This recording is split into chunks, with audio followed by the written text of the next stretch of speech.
നമസ്കാരം സുഹൃത്തുക്കളെ. കഴിഞ്ഞ വർഷത്തെ ഏറ്റവും വലിയ ഹിറ്റ് ചിത്രങ്ങളിൽ ഒന്നായിരുന്നു പ്രശാന്ത് നീൽ സംവിധാനം ചെയ്ത സലാർ. പ്രഭാസ് നായകനായ സലാർ പ്രശാന്തിന്റെ ആദ്യ ചിത്രമായ ഉഗ്രത്തിന്റെ തെലുങ്ക് റീമേക്ക് ആയിരുന്നു. കന്നഡയിൽ ശ്രീമുരളി അവതരിപ്പിച്ച വേഷം പ്രഭാസും തിലക് ശേഖറിന്റെ വേഷം ചെയ്തത് പൃഥ്വിരാജുമായിരുന്നു. ഉഗ്രത്തിനേക്കാൾ വലിയ ബജറ്റിൽ രണ്ട് ഭാഗങ്ങളായാണ് സലാർ പുറത്തിറങ്ങുന്നത്. എന്നിട്ട് രണ്ടാം ഭാഗത്തിന്റെ ഷൂട്ട് ഓഗസ്റ്റിൽ ആരംഭിക്കാനിരിക്കെ വിചിത്രമായ റിപ്പോർട്ടുകളാണ് ഇപ്പോൾ പുറത്തുവരുന്നത്. സലാർ 2വിന്റെ ആദ്യ ഷെഡ്യൂൾ സംവിധാനം ചെയ്യുന്നത് സിനിമയുടെ ക്രിയേറ്റീവ് ഡയറക്ടർ കൂടിയായ പൃഥ്വിരാജ് ആയിരിക്കുമെന്നാണ് ഇപ്പോൾ പുറത്തുവരുന്ന റിപ്പോർട്ടുകൾ.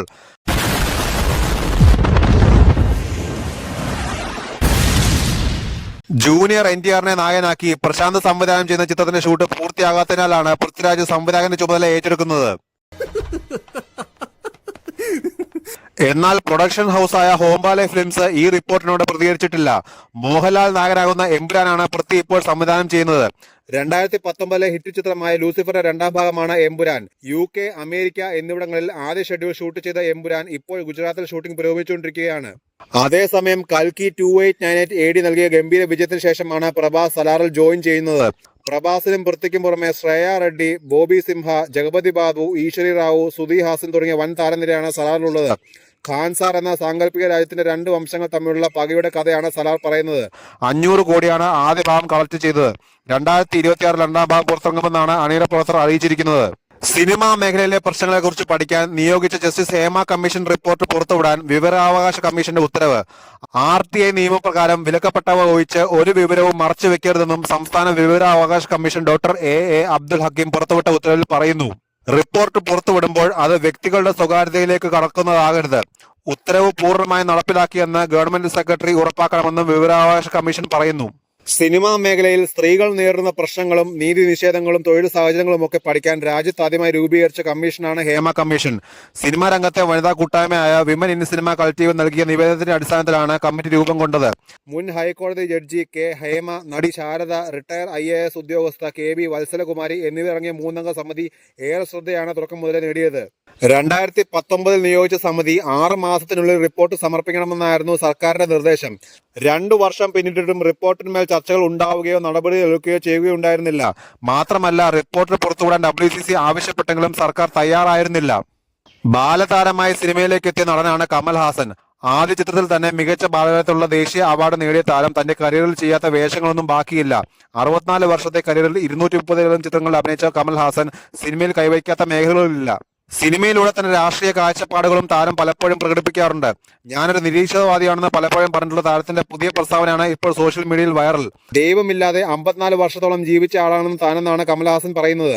സ്വന്തം ജീവിതം കൊണ്ടാണ് താൻ ഇക്കാര്യം തെളിയിച്ചതെന്നും എന്നാൽ മനുഷ്യരില്ലാതെ തനിക്ക് സർവൈവ് ചെയ്യാൻ കഴിയില്ലെന്നും കമൽഹാസൻ പറഞ്ഞു.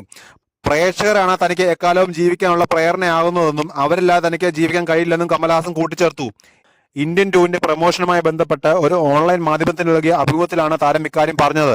ദൈവമില്ലാതെ ജീവിക്കാൻ കഴിയുമെന്ന് സ്വന്തം ജീവിതം കൊണ്ട് തെളിയിച്ച ആളാണ് ഞാൻ. 54 വർഷത്തിലധികമായി ദൈവമില്ലാതെയാണ് ഞാൻ ജീവിക്കുന്നത്. പക്ഷേ എനിക്ക് മനുഷ്യരില്ലാതെ ജീവിക്കാൻ കഴിയില്ല.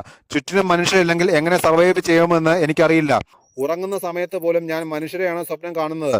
പ്രേക്ഷകരാണ് എന്റെ ഏറ്റവും വലിയ ശക്തി, കമൽഹാസൻ പറഞ്ഞു. 36 വർഷങ്ങൾക്ക് ശേഷം ശങ്കറും കമൽഹാസനും ഒന്നിക്കുന്ന സിനിമ എന്ന പ്രത്യേകതയാണ് ഇന്ത്യൻ 2വിനുള്ളത്. 2019 അനൗൺസ് ചെയ്ത ചിത്രം പല കാരണങ്ങൾ കൊണ്ട് നീണ്ടുപോവുകയായിരുന്നു. രണ്ടാം ഭാഗത്തോടൊപ്പം 3-ാം ഭാഗത്തിന്റെയും ചിത്രീകരണം പൂർത്തിയായിരുന്നു. ആദ്യ ഭാഗത്തേക്കാൾ വലിയ ബഡ്ജറ്റിലും സ്റ്റാർ കാസ്റ്റിലും ഒരുങ്ങുന്ന ചിത്രം ജൂലൈ 12 തിയേറ്ററിലെത്തും.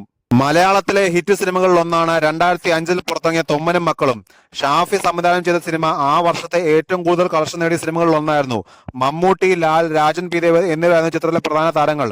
കോമഡി മാസും ചേർന്ന ചിത്രം ഇന്നും പ്രേക്ഷകരുടെ പ്രിയപ്പെട്ട സിനിമകളിൽ ഒന്നാണ്. മമ്മൂട്ടിയുടെയും ലാലിന്റെയും അച്ഛനായാണ് ചിത്രത്തിൽ രാജൻ P. ദേവ് എത്തിയത്. അതുവരെ ചെയ്ത വേഷങ്ങളിൽ നിന്നും രാജൻ P. ദേവ് തന്റെ ട്രാക്ക് മാറ്റിയ സിനിമയായിരുന്നു തൊമ്മനും മക്കളും. കോമഡി ബാക്ക്ഗ്രൗണ്ടിൽ അവതരിപ്പിച്ച തൊമ്മൻ എന്ന കഥാപാത്രം തന്റെ കരിയറിലെ മികച്ച കഥാപാത്രങ്ങളിൽ ഒന്നാണ്. സിനിമയിൽ രാജൻ P. ദേവും മമ്മൂട്ടിയും തമ്മിലുള്ള ഇമോഷണൽ സീനിനെ കുറിച്ച് സംസാരിക്കുകയാണ് രാജൻ P. ദേവിന്റെ മകൻ ജൂബിൽ. മമ്മൂട്ടി അവതരിപ്പിച്ച ശിവൻ എന്ന കഥാപാത്രവും രാജൻ P. ദേവിന്റെ തൊമ്മൻ എന്ന കഥാപാത്രം തമ്മിൽ ഒരു ഫൈറ്റ് ഉണ്ടായിരുന്നെന്നും എന്നാൽ മമ്മൂട്ടിയുടെ നിർദ്ദേശം കാരണമാണ് ആ ഫൈറ്റ് ഒഴിവാക്കി അവിടെ ഒരു ഇമോഷണൽ സീൻ വെച്ചതെന്ന് ജൂബിൽ പറഞ്ഞു. ആ ഫൈറ്റിനേക്കാൾ ഇമ്പാക്ട് ഉണ്ടാക്കിയത് ഇമോഷണൽ ഡയലോഗിലൂടെയാണെന്നും ജൂബിൽ കൂട്ടിച്ചേർത്തു. ഒരു ഓൺലൈൻ മാധ്യമത്തിന് നൽകിയ അഭിമുഖത്തിലാണ് ജൂബിൽ ഇക്കാര്യം പറഞ്ഞത്. തൊമ്മനും മക്കളും സീനിലെ ഏറ്റവും പ്രധാനപ്പെട്ട സീനുകളിലൊന്നാണ് ക്ലൈമാക്സിന് മുന്നേ രാജൻ P. ദേവും മമ്മൂട്ടിയും തമ്മിൽ വഴക്കിടുന്ന സീൻ. ഈ സീനിന് പകരം ഒരു ഫൈറ്റ് സീനായിരുന്നു സ്ക്രിപ്റ്റിൽ ഉണ്ടായിരുന്നത്. അത് മാറ്റാൻ മമ്മൂക്കയാണ് പറഞ്ഞത്. കാരണം അത്രയും നേരം സ്നേഹത്തോടെ കഴിയുന്ന അപ്പനും മോനും പെട്ടെന്ന് തമ്മിലടിച്ചാൽ ഓഡിയൻസിന് അത് ദഹിക്കില്ലെന്ന് മമ്മൂക്ക പറഞ്ഞു. അതിനു പകരം തൊമ്മൻ തല്ലാൻ വരുമ്പോൾ ആ കൈ തടഞ്ഞിട്ട് ഞാൻ അപ്പന്റെ സ്വന്തം മകനല്ലാത്തതുകൊണ്ടല്ലേ എന്നെ തല്ലുന്നത്, എന്നെ തല്ലിക്കോ എന്നുള്ള ഡയലോഗ് മമ്മൂക്കയുടെ കോൺട്രിബ്യൂഷൻ ആണ്. ഇപ്പോൾ ആ സീൻ കാണുമ്പോൾ അവർ തമ്മിൽ ഫൈറ്റ് നടക്കുന്നതിനേക്കാൾ ഇമ്പാക്ട് മമ്മൂക്കയുടെ ഡയലോഗിലുണ്ട്, ജൂബിൽ പറഞ്ഞു.